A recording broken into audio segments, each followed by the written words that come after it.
Sesaat lagi Anda akan mendengarkan program Renungan Sahabat Seperjalanan bersama Pendeta Wendy Pratama. Selamat mendengarkan.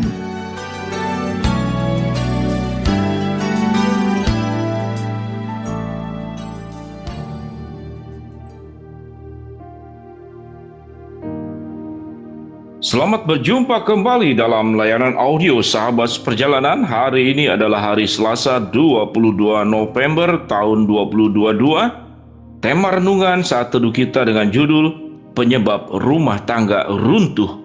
Penyebab rumah tangga runtuh. Firman Tuhan terambil dalam Lukas pasal 11 ayat yang ke-17. Tetapi Yesus mengetahui pikiran mereka lalu berkata, "Setiap kerajaan yang terpecah-pecah pasti binasa, dan setiap rumah tangga yang terpecah-pecah pasti runtuh." Mari kita berdoa. Bapa yang di dalam surga, kami ingin belajar agar rumah tangga kami menjadi rumah tangga yang benar di hadapan Allah. Rumah tangga yang kokoh, bukan rumah tangga yang retak, rumah tangga yang pecah, apalagi rumah tangga yang runtuh dan hancur. Dalam nama Tuhan Yesus kami berdoa. Amin. Shalom sahabat seperjalanan yang dikasihi Tuhan. Tatkala kita mengingat janji nikah yang kita ikrarkan di hadapan Tuhan, di mezbah Tuhan, maka janji nikah yang sedemikian luar biasa diucapkan oleh masing-masing, bahwa aku akan setia kepada engkau dalam segala keadaan, dalam suka dan duka, lebih atau kurang, kaya atau miskin, sehat maupun sakit. Demikianlah janji setiaku yang aku ucapkan di hadapan Allah. Kalimat ini terucap baik oleh calon suami dan calon istri, kemudian mereka berdua-duanya menjadi suami dan istri buat satu dengan yang lain. Namun di dalam perjalanan rumah tangganya apa yang terjadi? Keretakan-keretakan kecil mulai terjadi, kemudian mulai membesar, akhirnya menjadi perpecahan dan menjadi hancur lebur, dan banyak rumah tangga yang kemudian tidak bisa berjalan, yang terhenti di tahun pertama, yang terhenti di tahun kedua, yang terhenti di tahun kelima, yang terhenti di tahun pernikahan perak. Ada yang sudah berjalan dengan baik, semuanya berjalan dengan baik, namun di penghujung masa tuanya malah kemudian bermasalah. Sahabat seperjalanan, berumah tangga adalah perkara yang tidak mudah, dan berumah tangga adalah perkara yang sulit. Sewaktu kita melihat pada perikop Lukas 11, di sini berbicara tentang Yesus dan Baal-zebul. Pada suatu kali Yesus mengusir dari suatu setan yang membisukan tidak bisa bicara. Ketika setan itu keluar, orang bisu itu dapat berkata-kata, maka heranlah orang banyak. Tetapi ada di antara mereka yang berkata, "Ia mengusir setan dengan kuasa Baal-zebul, penghulu setan." Ada pula yang meminta suatu tanda dari sorga kepadanya untuk mencobai dia. Tetapi Yesus mengetahui pikiran mereka, dan Yesus berkata, "Jikalau iblis itu terbagi-bagi dan melawan dirinya, bagaimana mungkin kerajaannya tidak dapat bertahan? Sebab kamu berkata bahwa aku mengusir setan dengan kuasa Baal-zebul. Jadi jika aku mengusir setan dengan kuasa Baal-zebul, dengan kuasa apakah pengikut-pengikutmu mengusirnya? Sebab itu merekalah yang akan menjadi hakimmu. Tetapi jika aku mengusir setan dengan kuasa Allah, maka sesungguhnya kerajaan Allah sudah datang kepadamu. Apabila seorang yang kuat, yang lengkap bersenjata menjaga rumahnya sendiri, maka amanlah segala miliknya. Tetapi jika seorang yang lebih kuat daripadanya menyerang dan mengalahkannya, maka orang itu akan merampas perlengkapan senjata yang diandalkannya dan akan membagi-bagikan rampasannya.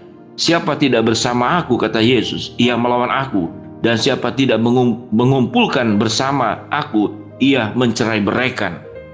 Sahabat seperjalanan, itu perikop dari Lukas 11 ayat 14 sampai ke 23. Kalau kita berbicara tentang iblis, Yesus menggambarkan iblis itu bersekutu dengan iblis. Pekerjaannya adalah pekerjaan iblis.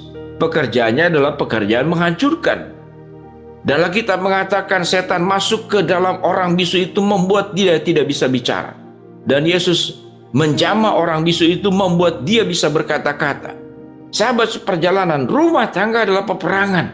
Siapa yang kita akan hadirkan dalam rumah tangga kita? Apakah Yesus dan apakah setan? Kalau setan yang masuk dalam rumah tangga kita, maka kita akan dibisukan, kita akan dilumpuhkan, kita akan dihancurkan. Itu pekerjaan setan. Namun tatkala rumah tangga kita yang kita hadirkan adalah Kristus sebagai kepala rumah tangga, maka engkau yang bisu akan bicara, engkau yang kemudian buta akan melihat, engkau yang timpang akan bisa berjalan, bahkan engkau yang mati akan bisa dibangkitkan. Berapa banyak rumah tangga yang hidup segan mati tidak mau, yang terseok-seok rumah tangganya. Mungkin ada yang mengatakan, aku sudah menghadirkan Tuhan. Betul. Namun engkau menghadirkan Tuhan sekaligus rumah tanggamu pun menghadirkan iblis. Alkitab berkata, bagaimana mungkin engkau berkata, aku menyembah Allah, tapi engkau juga menyembah Mammon? Bagaimana engkau berkata, aku percaya kepada Allah, namun cobaan-cobaan dan tipuan-tipuan iblis, ajakan-ajakan iblis masih juga engkau hadirkan dalam rumah tanggamu? Sahabat seperjalanan, sebelum saya membuat renungan ini, saya melihat sebuah TikTok. Itu dikirim oleh seorang teman WhatsApp, yaitu viralkan KDRT.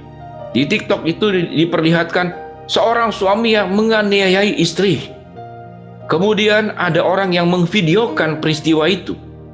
Lalu ada banyak komentar di bawahnya. Salah satu komentar mengatakan, kenapa yang pegang video itu hanya merekam video itu, lalu kemudian tidak membantu dan menolong? Sahabat seperjalanan, apa kepentingannya?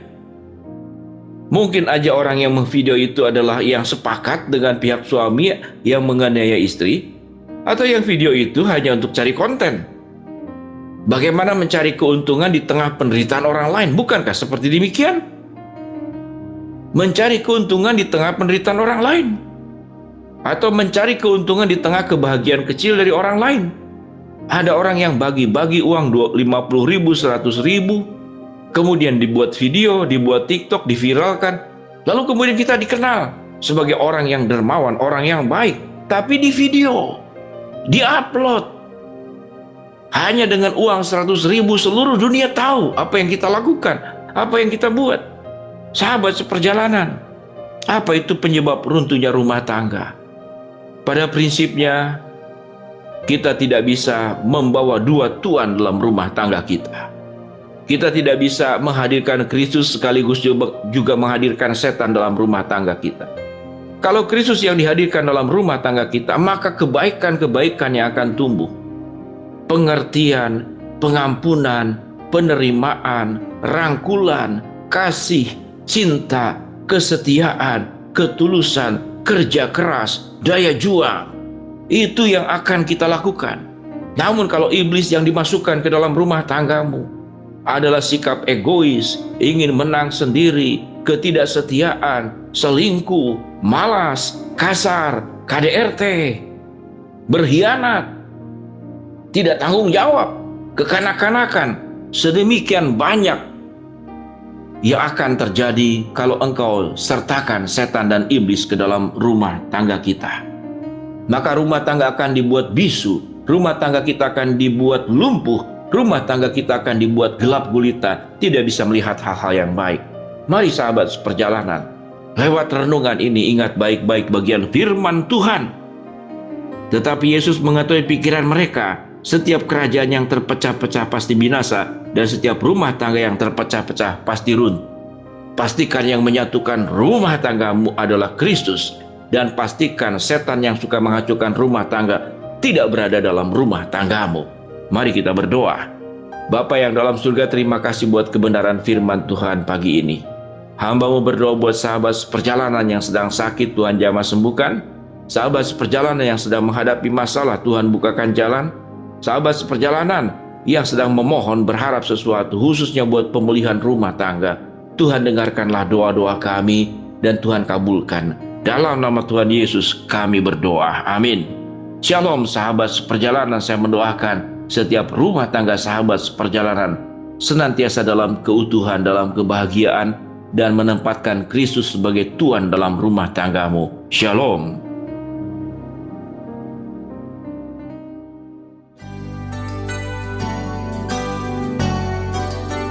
Anda baru saja mendengarkan program Renungan Sahabat Seperjalanan bersama Pendeta Wendy Pratama. Terima kasih atas perhatian Anda. Tuhan Yesus memberkati.